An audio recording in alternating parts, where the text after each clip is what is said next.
Mais pourquoi faire des gommages et des masques? Je t'explique tout dans cette vidéo. C'est la suite de ma mini-série pour avoir la peau dont tu as toujours rêvé. Je suis quand même passée de cette peau à cette peau-là et je te donne mes tips dans cette mini-série. Donc abonne-toi pour ne rien louper. On est dans l'épisode 2 et aujourd'hui on va parler gommages et masques. Tout d'abord, on va parler des gommages. Alors vous êtes beaucoup trop nombreux à négliger cette étape, alors que c'est un atout beauté pour avoir une peau magnifique.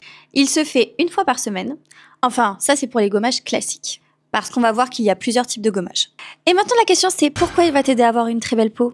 Tout simplement parce que le gommage va te permettre d'éliminer les cellules mortes qui s'accumulent au niveau de la surface de ta peau. Ces petites cellules mortes, si tu ne les enlèves pas, en fait, ça va obstruer tes pores, ça va empêcher à tes soins de pénétrer dans ta peau et d'être efficace. Ça va permettre aussi de nettoyer en profondeur tous tes pores, éviter que les saletés s'accumulent à l'intérieur, éviter que ça donne des boutons. Ça va permettre une meilleure oxygénation de tes tissus et ça va accélérer la microcirculation. Donc je te le disais, tu as plusieurs types de gommages. Les plus connus sont les gommages à grains et les gommages enzymatiques. Ça, c'est des gommages que tu fais une fois par semaine. Donc tu as des gommages à grains comme celui-ci de chez Dermalogica où en fait c'est tout simplement une petite poudre assez fine. Fais juste attention, les gommages à grains, faut éviter sur les peaux sensibles, faut éviter aussi sur les peaux qui ont tendance à avoir des imperfections, à avoir de l'acné, etc.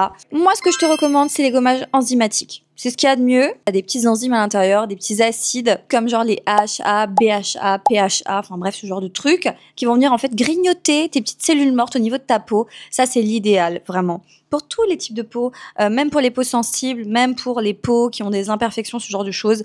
Après, tu as des gommages qui sont beaucoup plus doux, que tu peux faire tous les jours, sous forme de lotion par exemple. Mais du coup, veille bien à pas combiner exfoliation quotidienne et exfoliation ponctuelle. Un petit plus, faut absolument que je vous parle de ce produit qui est juste incroyable. C'est le Redl Shot 100. Là, c'est la version que tu peux mettre tous les jours. C'est un produit qui s'inspire du micro-needling. C'est tout simplement un soin que tu retrouves en institut de beauté qui va te permettre en fait d'avoir une meilleure absorption de tes principes actifs que tu appliques par la suite. Ça va être un produit qui est anti-tache. C'est vraiment génial. Quand tu as des cicatrices d'acné, ça te donne de l'éclat, de la lumière. Enfin bref, ça stimule la production de collagène dans ta peau.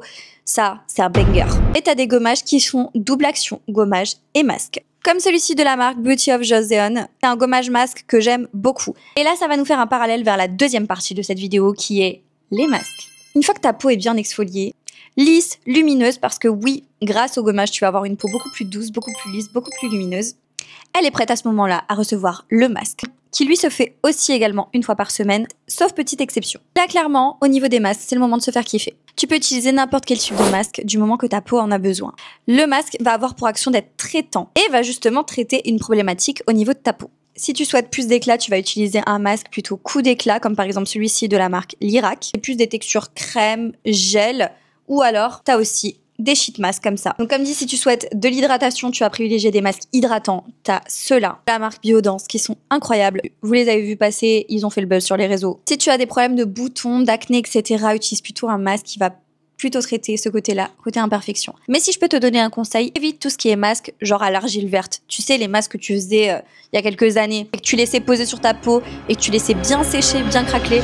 Ça, c'est vraiment la chose à ne pas faire, parce que tu vas encore plus agresser ta peau, elle va, pour se défendre, créer beaucoup plus de sébum. Je pense que c'est tout ce que tu ne veux pas. Après, tu as aussi des masques de nuit, comme par exemple cette crème de la marque Cosrx, qui est juste incroyable.